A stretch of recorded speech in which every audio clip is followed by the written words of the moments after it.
Howdy, this is Rob. Thought I'd come back with the second part of the second message, or the first part of the second message, or it's something in there. It has a little bit to do with the concept of cult of personality and who really matters. Who really matters? What brought this up? Today I saw a story. It was a special interest story. It was about Jamie Lee Curtis, beautiful actor lady. Did some really good movies, talented lady. And her father, his name was Tony Curtis. He was an immigrant, wonderful story, incredible man. But he did what so many Americans learn to do. And that was, if you don't like this one, get you another one. I have no idea how many times the man was married. And good for him. If that's, if that's what you want to do and destroy the other people's lives, that's fantastic. Just get all of them you can. What was interesting to me was the story was about how he had cut Jamie Lee Curtis out of his will.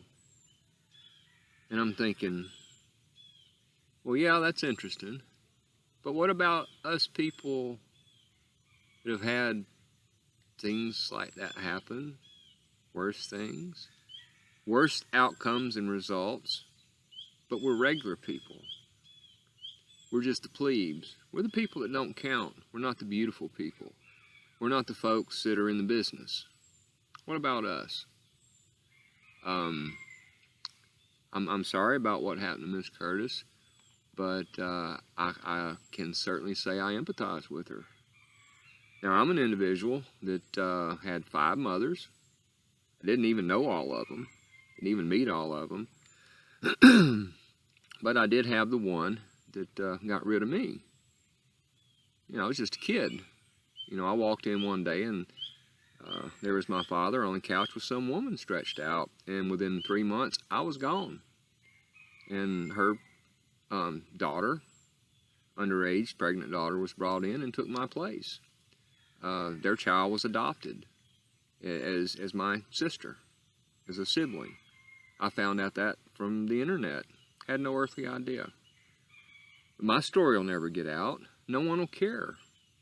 I was a 15-year-old. I came home and all my stuff was just thrown out on the side of the road. A kid just started the 10th grade. Nobody will ever know my story, but I'm going to try to tell it because I think there's a lot of us out here that had stuff like that happen. We don't know what to do with it. What do you do when you're a kid and you have someone that you don't know that comes in, steals your parent, destroys your life, and you're supposed to be happy with it and go on about it forever? Well, the first thing that you want to do is strike out and reach out and do something. Well, I did. I sued my father. I took him to court for child support as a 16-year-old. I don't know, but I may have been one of the youngest people on record to have done something like that, and I did it by myself. Took a little bit of finagling from the attorney, but I was tired of getting crapped on. Anyway, back to this thing about the beautiful people that had their stories told and their autobiographies, and oh, how horrible. But when you're a poor person, when you're a regular person, and you have these things stolen, and you have no recourse, you don't have the millions set back. You don't have the family. You don't have what's necessary to pull ahead. Well, what it generally does is it just literally builds anger. Anger, and more anger. Because if you try and continue to try like I did, well, it just built more anger because the harder I tried, the worse it was because children can't do what adults are supposed to do.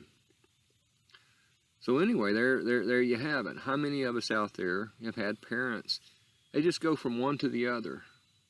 If they don't like this one, they get rid of that one. They have kids with this one, and you've got these mixed up families.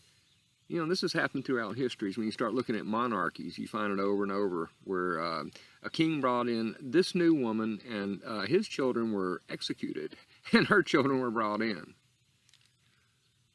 The thing is, 40-something years later, I'm still having to deal with those decisions. And there's nothing I can do about it. And actually, there's nothing I want to do about it. I finally let it go and realized that I can depend on my Creator, my real Father, the one that made me, not the one that was just a sperm donor. And that's what helped me get through it. Now, every year when I get cold, when I can't deal with my, have enough heat and stuff or circumstances, I get a little angry because I go back and I look at what happened when I was 14 and 15. The unnecessary things that an individual did for his little self-obsession. It's that self-obsession. Now, it eventually caught up with him. Last time I saw him, he was very unhappy with this, what I call a millstone around his neck. So for those of you parents that are doing this to your children, you got to understand, you're going to get old. You're going to get old and you're going to have needs and you're going to need somebody. And you've done screwed your children to the point where they may die from depression or they may die from neglect because you were fulfilling your self-obsession. Getting your prick fix or whatever it was for you daddies. And for you mamas, I don't know what to say. I have a whole different take on women. I feel for women. My mother was a victim. She was a victim. She did things that were not particularly smart when it came to me, but she was trying to protect her life and she was trying to protect my sister. She was a victim. Men are not victims. They may be victimized, but at some point we're supposed to have the ability to stand up and do what's right. Your children were the arrows in your quiver. Your children were the things that were supposed to help you in your later life. But now we have a situation throughout the world, and I'd say especially in Western culture, where we have this love them, leave them, get another one. But you parents, you don't think about what you're doing to your children. And then you have the children that have this happen to them, and they grow up and do the same damn thing. I watch it over and over. I come from a broken fucking broken family. Everywhere you look, broken. And guess what? Everybody grew up to do the same thing that was done to them. So, in this political season that we're dealing with, think nothing but your own self-obsession and screwing your children over. And you children that deal with this kind of stuff, you're going to grow up and be angry. The best thing you can do is start dealing with that anger early and reaching out and trying to become self-responsible. Reach out to what you can do, because the anger won't do anything except come back and destroy you as you get older. And then if you grow up to have children, it's not going to work out well because your relationships have been screwed up. When you marry someone and you have anger from what happened to you earlier, you don't think you bring this stuff in? Folks, we have to wake up. Whatever happened to you when you were young, it's a tragedy. But if you can take it as a strength and realize that what doesn't kill you makes you stronger. And I know that sounds stupid, but it sounds cliche. Some of the cliches that we keep hearing are true. Someone told me when I was 17, after I talked to him about this story and about getting rid of me and the broken stuff, he said, "Robert, you got to understand that what you're going through is not about you. It's to build your character. It's for somebody else later in life that has this problem and don't know how to get out of it. That's what it's about." So if all of us can take our life in that stride and take it in that light, then it takes the sting out of what happened to you. Because that was just your Creator, the universe, whatever you want to call it, serendipity, I don't care. It was preparing you to be useful later. It was preparing you to be useful. So if you want to keep sitting around and focusing on these things, the hamster will get on the wheel. It will turn. You will turn that anger in on you.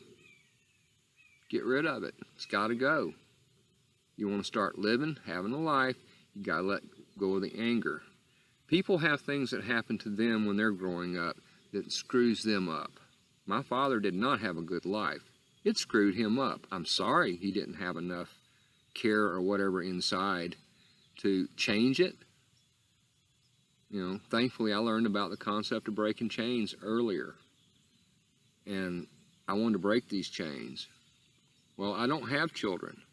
That was part of the issue. I made sure I didn't. I did not want to bring children in this world with the possibility of having a genetic illness or not having family, grandparents, or anything normal. So I broke that chain. It won't go any further here. I wouldn't ask you to do that, but there are other chains you can break. Lots of other chains that you can break. The main chain you have to join and put together is forgiveness. You have got to forgive. No matter what these fools did to you, you've got to forgive. Otherwise, it will continue to eat you alive and you won't be able to move forward. I'm just telling you the hard stuff. I'm not beating around the bush. I'm not pussyfooting about it. You have to make it something that is important to forgive and let the hell go of what other people did to you. Doesn't mean you have to forget it.